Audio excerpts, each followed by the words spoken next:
operaator Tiina. Tere, Tiina.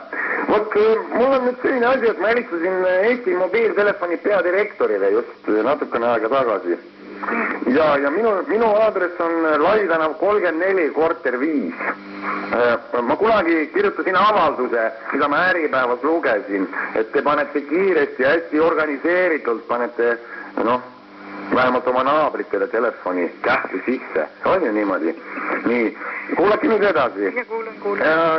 Ja nüüd on selline asi, et nüüd see direktor ütles mulle, et saab. Nii. Eesti mobiilidirektor ütles, et saab. Ja. No ta on ju teie poolt.